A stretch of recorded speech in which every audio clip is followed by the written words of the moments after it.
10ª aula de vigilância das doenças transmissíveis, né? Dando sequência nessa aula que já estamos na 10ª, tá bom? Hoje nós vamos estudar a cachumba. A cachumba é uma doença viral aguda caracterizada pela inflamação das glândulas salivares e sua transmissão ocorre através do contato direto com secreções nasofaringe da pessoa infectada. O período de incubação é de 12 a 25 dias, sendo em média 18 dias. Basicamente, o diagnóstico é feito a partir dos sintomas apresentados, que inclui febre baixa, mal-estar geral, cefaleia, dor de garganta, anorexia. A este segue-se o aumento do volume das parótidas, tomando o rosto arredondado devido à eliminação do gânglio da mandíbula, né? Gente, então, a cachumba, ela é uma doença até certo ponto benigna. Antigamente, as pessoas até levavam uma criança aonde tinha outra com cachumba para pegar logo, porque o maior problema da cachumba é na adolescência, com a chegada dos hormônios e o risco que corre da pessoa ficar estéril, que eles falam assim. A cachumba nós falamos a cachumba complicou. Aí o vulgar fala assim, a cachumba desceu. No menino era 10 por testículos. Aí vai comprometer a fábrica de espermatozoide. Então, uma pessoa do sexo masculino, ele pode ficar estéril depois de uma complicação de cachumba. Então, assim, sacaneia um pouco com o homem, mas a mulher também tem o mesmo problema. A diferença é que ela vai para os ovários, né? E compromete os óvulos. Mas como o menino é uma parte externa, então a crítica maior é em cima dele, né? E a cobrança maior, e acha que só o menino que complica. Todos os dois têm a mesma complicação. Então, ela dá assim na altura da orelha, eles até confundem um pouco infecção de garganta e tal, e aí começa a inchar muito, e a mandíbula fica arredondada, né? Perde o ângulo da mandíbula, fica aquele rosto bem inchadão, e aí um dos sintomas que a gente, para diagnóstico diferencial, é a perda do paladar. Então, você dá alguma coisa doce para ele comer, ele não aguenta, né? De tanta dor. Então, aí o que vai daí vai confirmar, não, realmente é a cachumba que o paciente tem. É importante orientar o doente para que faça repouso no leito, bem como alimentar-se com dieta líquida ou semipastosa, realizar a higiene oral adequadamente, para que não haja obstrução das glândulas e infecção. O restante do tratamento é basicamente sintomático. O que é tratamento sintomático? Remédio para dor, remédio para febre, remédio para vômito, né? E o que eu já falei anteriormente, repouso, né? Que é complicado você botar uma adolescente de repouso, porque é o período, a época que eles mais têm energia, né? Para gastar, andar de bicicleta, correr, jogar futebol. Então é meio complicado. Então, a cachumba não é doença de notificação compulsória, mas, ao ser diagnosticada, é importante manter a vigilância sobre o caso, bem como tentar determinar os contatos e vigiar os comunicantes. Atualmente, a cachumba é rotineiramente prevenida através da administração aos 15 meses da vacina tríplice viral ou dose única, né? Então, nós ainda não estudamos vacina, mas a cachumba está dentro da tríplice viral. Então, é cachumba, sarampo e rubéola, tá?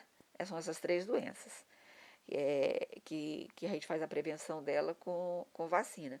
E a resposta é muito boa em termos de vacina, tá? Aí depois nós vamos ver a varicela. Ou catapora, é uma doença infecciosa causada por vírus. Então, olha, tudo nós estudamos, ó, a cachumba é vírus, né? A varicela é vírus. A varicela, conhecida como catapora, ela é altamente contagiosa, viu? A, e com maior incidência em criança de 2 a 10 anos. Então, quando na escolinha a criança apresenta com catapora, ela é afastada há 14 dias, porque a contagiosidade dela é muito grande. Eu me lembro que minha sobrinha, quando fazia o jardim, era 14 crianças na sala dela. Ela foi a segunda que pegou catapora. Os 14 tiveram catapora. Todo mundo, né? Mesmo afastando, porque geralmente quando afasta, já um ou outro já foi contaminado. Quando chega a afastar o outro já foi contaminado. E assim vai indo. E assim até é engraçado a gente ver a fotinha dela de formatura do jardim, os menininhos tudo com a cicatriz da catapora. O maior problema realmente da catapora é a cicatriz, né? Que tem gente que fica com ela para sempre. E principalmente quando atinge o rosto, né? Então, o vírus zoster é transmitido por contato direto, por instalação de gotículas de secreção respiratória ou de aerosóis nos quais se encontra o vírus liberado nas lesões cutâneas. Então, criança nessa idade, eles pegam na mão, divide o copo de suco, né, brinca muito próximo, espirra. Então, assim, a contaminação ela é inevitável. O período de incubação é de 10 a 21 dias após o contágio. A transmissão da doença para outros indivíduos suscetíveis ocorre de 1 a 2 dias antes do aparecimento das vesículas, né? Que aí dá uma vesícula, que dá um pus, né? Que chama de pápula, depois a crosta, né? Essas vesículas, até 6 dias após o contato, houve sinal de secreções, né? Úmidas, que é um puzinho que vai liberando. O sintoma da varicela inclui febre, erupção de pele, que começa como máculo, evoluindo para vesícula e posteriormente a crosta. Então, um cuidado que a gente tem que ter com a pessoa com catapora é porque coça muito, né, dá muito prurido, e a unha é infectada, aí ela inflama, aí dá aquelas lesões bem volumosas. E como a catapora, ou varicela, ela é uma doença tipicamente infantil, quando ela atinge adulto, o adulto fica grave, viu? Porque ela significa que a resistência desse indivíduo caiu a ponto dele pegar uma catapora. As lesões predominam na cabeça, face, tronco e são acompanhadas de mal-estar, inapetência e plurido, né? Plurido é a coceira. A varicela é uma doença autolimitada, ou seja, normalmente evolui sem complicações para o doente, que se recupera em cerca de 2 semanas. Ainda assim, oferece alguns riscos que não podem deixar de ser considerados.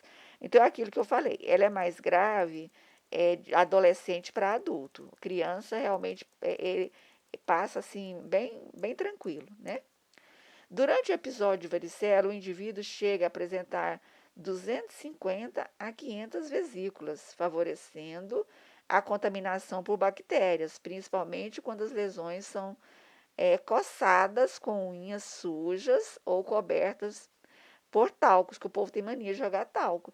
Tem um tal de talco mentolado, né, que ele alivia um pouco o prurido, mas aí ela pode contaminar e fazer colônia e formar bactéria. Então, o melhor usar a pasta d'água ou dar o banho no paciente e usar o permanganato, que aí refresca um pouco, né, a coceira.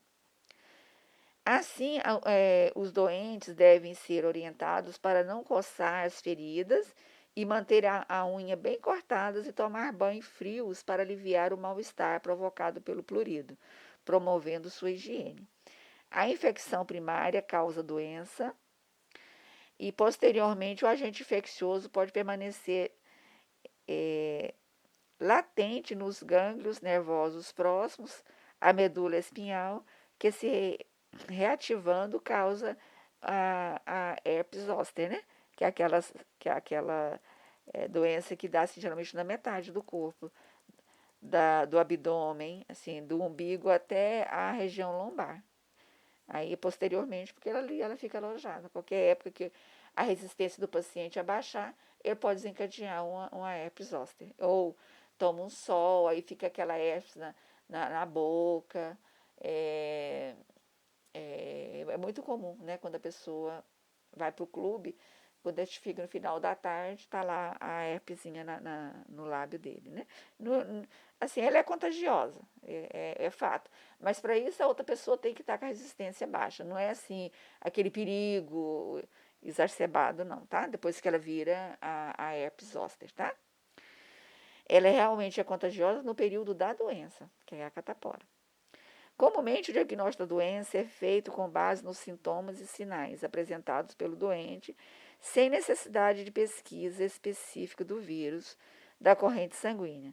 O tratamento é sintomático, enfatizando-se as medidas de alívio do prurido, higiene corporal e restringindo-se a circulação do doente para evitar novos casos. Então, no caso, o paciente ele deixa de ir para a escola, ele deixa de ir para o trabalho, não é nem por causa da doença dele, que dá conta de fazer tudo isso, mas é para ele não continuar contaminando as pessoas.